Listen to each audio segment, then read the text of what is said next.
que são práticas preliminares, o que fala de Ngondro, né? No budismo tibetano, principalmente, se fala. Qual a importância disso? Por que se faz isso, né?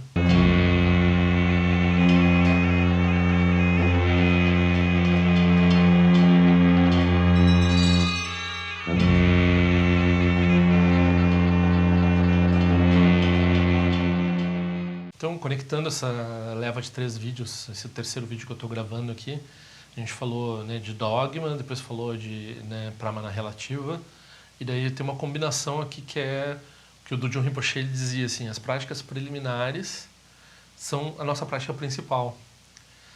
E as pessoas elas querem, né, a cereja do bolo, assim, elas ouvem a palavra Mahamudra, a palavra Dzogchen, ou até a palavra Vajrayana, Yoga Tantra Superior, ou Zen, ou sei lá, delas dizem, não, mas nada que não seja eu não vou perder tempo que não seja o creme de la creme, assim, eu quero o melhor para mim, né? Eu não vou ficar perdendo tempo com esses budisminhos assim de segunda classe, né? E daí acontece às vezes até mesmo dentro da tradição, da pessoa diz, prostração, fazer altar, né? Eu vou fazer, sei lá, nem vou dar o nome das práticas, tem umas práticas mais avançadas, né? Vou fazer essas outras práticas, assim. Que não tem esforço, né? Então, para que eu vou fazer esforço fazendo prostração?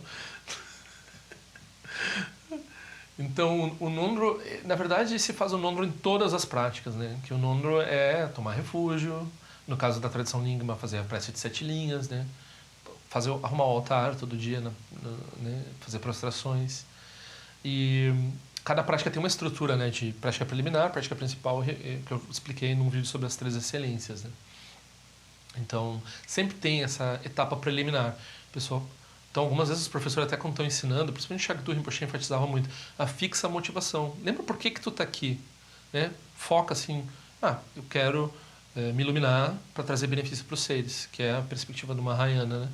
Então, se iluminar, ou seja, sair do samsara, mas sair do samsara, levar os seres além do samsara, que é, né, o foco, que é entender o sofrimento e querer a iluminação, e incluir os seres nisso. Então, esses dois focos, o foco do Pratyeka do Shravakayana e o foco do Mahayana.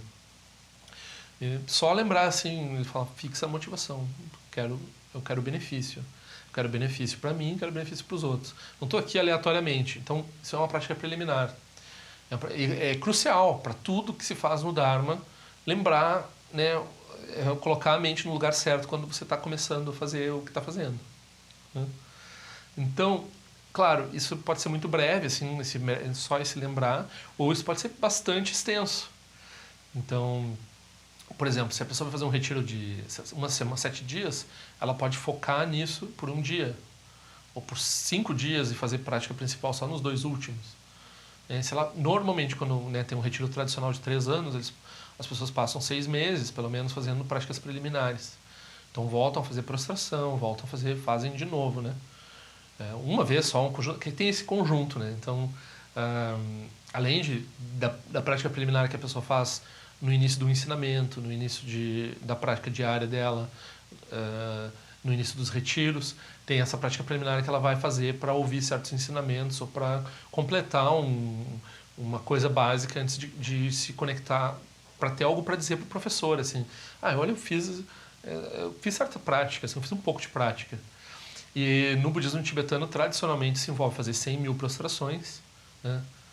Fazer 100 mil oferendas de mandala, 100 mil repetições do mantra de Vajrasattva e 100 mil práticas de Guru Yoga, que é a recitação do mantra do Guru, no contexto da prática. Toda essa prática é explicada, né, pelo centro de Dharma, cada um tem o seu estilo. Algumas práticas incluem outras etapas, outras acumulações. Alguns professores pedem mais acumulação. Então, pelo menos isso, assim, de mínimo. Alguns professores, o Dzongsa Rinpoche Rinpoche, ele não pede os números, ele pede um tempo de prática. Então, a pessoa marca quanto tempo ela está fazendo. São todos estilos de tratado mesmo. Alguns professores, quando o professor conhece o praticante, pessoalmente, conhece a prática do praticante, ele sabe o que o praticante fez, aí ele pode estudar, num caso ou no outro, dizer assim, não, mas esse praticante ele já fez o que é o equivalente à prática preliminar. Tudo bem, aí é um critério do professor com o aluno. Agora, tem alguns professores que eles não conhecem todos os alunos deles. Eles não são oniscientes, eles até podem achar que são, mas provavelmente eles não são. E daí eles têm uma multidão de alunos, assim, e eles dizem, não, queimou toda a etapa, já para todo mundo já tá, não precisa mais fazer prática preliminar. Aí, cuidado, né? Se o professor não enfatiza prática preliminar, se ele não enfatiza e se ele dá ensinamentos avançados ahn, sem sem estar ciente da preparação de cada um daquelas pessoas que está ouvindo, ele está cometendo não virtude, porque aquelas pessoas vão ouvir, elas vão para a internet fazer essas bobagens que eu estava descrevendo no vídeo anterior, ou elas vão criar conceitos sobre os ensinamentos, né? Como eu falei no vídeo sobre spoilers do Dharma também, criam conceitos sobre os ensinamentos, daí os ensinamentos não funcionam e assim por diante. Então, e normalmente, se a pessoa não é capaz de reconhecer a profundidade na prática preliminar, ela não vai reconhecer a profundidade só porque ela está ouvindo alguém falar, né? Normalmente a gente não tem capacidade de ouvir, muito menos sem fazer a preliminar. Muitas vezes a preliminar não é suficiente. Tem que fazer 2 vezes, tem que fazer várias vezes. Tem que se acostumar a tratar a preliminar como uma prática principal. Tem que aprender a fazer a preliminar e ter gosto na prática preliminar. E reconhecer ela como uma coisa profunda, né? Então, principalmente no Vajrayana, as práticas preliminares do Vajrayana, elas são... E as pessoas às vezes têm preconceito, porque prostração não é ficar parado meditando, meditando. Já tem umas fotos, umas pessoas com eletrodo na cabeça. Então, ficar parado meditando parece científico, parece moderno, parece mindfulness, sei lá, né? E prostrar, não sei, parece uma coisa meio medieval, feudal do budismo. Eu sou ocidental, eu não me acostumo com isso. E é por isso mesmo, talvez, que a pessoa precise, né? Ela precisa se acostumar com essa postura mental. Porque a prostração, ela é um refúgio em corpo. Então, o refúgio em corpo fala em mente. A pessoa treina o refúgio em corpo fazendo prostração. Então, se ela não tiver refúgio, ela não vai ter como ouvir certos ensinamentos, não vai ter como praticar. Então, ela tem que treinar o refúgio fazendo prostração. É muito simples.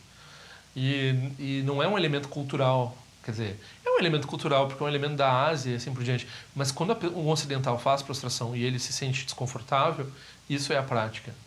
Esse desconfortável que ele está sentindo não é porque ele é ocidental, é porque ele tem orgulho, é porque ele tem um orgulho até da cultura dele, né? Ele não se entregou para o Dharma. Então, quando ele se entregar para o Dharma, aí ele vai conseguir fazer prostração. Então, esses obstáculos que as pessoas têm com essa prática, e daí também ele pensa, mas é uma prática com muito esforço, os tempos não dá mais para as pessoas fazerem tanto esforço, né? Bom, eu fui uma pessoa que tive muita dificuldade de fazer prostração, e eu vi pessoas que externamente, assim, que trabalhavam muito mais que eu com horário, com filho, com empregos importantes de médico e não sei o que, fazendo aquilo super rápido, muito mais rápido que eu, que não fazia nada, que era largadão, assim, preguiçoso. Então, tem gente que tem facilidade e tem gente que tem dificuldade, e isso não tem nada a ver com... Tem um pouco a ver com questões externas, assim, de tempo e de não sei o que. Tem mais a ver com a questão da dificuldade, dos obstáculos internos da pessoa mesmo, né? E é uma prática que, né, tava falando em saúde e longevidade, é uma prática que tem tudo a ver com isso, assim. Se a pessoa fizer, até emagrece também. Então vai fazer prostração, se fizer 300 por dia, você começa a emagrecer.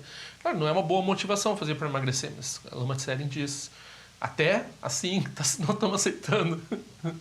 Até com essa motivação besta, assim, tá ótimo, né? Então, então essas práticas, elas são cruciais, assim, todos os... Já é um critério. Se o lama não pede, se um lama tibetano não fala sobre isso, não explica isso, não ensina isso, não pede esse tipo de coisa para os alunos, descarta, foge, sai de perto. Isso daí já não é um bom indício, assim. Assim, de uma ou de outra pessoa que ele conhece pessoalmente não tem problema realmente, né? Agora, se ele faz isso de uma forma sistemática, com todas as pessoas, aí é extremamente ruim, assim. E não está de acordo com o que todos os grandes professores de linhagem vão dizer, né? Então não está seguindo o que o Dudjom Rinpoche explicou, não está seguindo o que o Dilgo Chense... Né? Se a gente está falando em Nyingma, mas a gente pode estar falando em Kagyu também, pode estar falando em Sakya, pode estar falando em Geluk, ainda mais em Geluk e Sakya, então eles levam muito mais a sério, né? Esse tipo de compromisso. Então, Recomendo, assim, quem se interessa pelo Dharma, quem se interessa pelo budismo tibetano, quem não está pensando em budismo tibetano, eu acho que é importante fazer todas as práticas que tem no centro de Dharma. Então, por exemplo, a pessoa faz Zen, daí ela só gosta de meditar em silêncio. Soto Zen, né, que tem uma ênfase muito grande nisso, né? Mas não, lê sutra em voz alta também, como se faz nos mosteiros Soto Zen. Faz as cerimônias, faz o altar, faz tudo como é feito, limpeza do templo também. Trabalho, SAMU, né? Então tudo isso faz parte das práticas preliminares, assim, né? Que são feitas concomitantemente, né? Então tudo isso é muito importante, assim, não diz assim, isso eu não vou fazer, isso daí é menos importante, eu vou fazer isso. Isso é uma atitude ridícula, né? Muito normal, mas muito ridícula.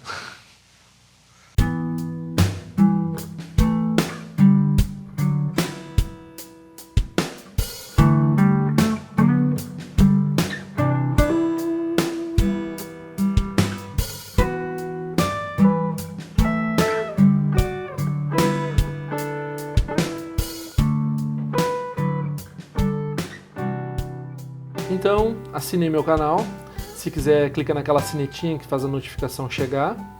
Por favor, assine meu boletim informativo por e-mail. E nós nos vemos na prática do Dharma.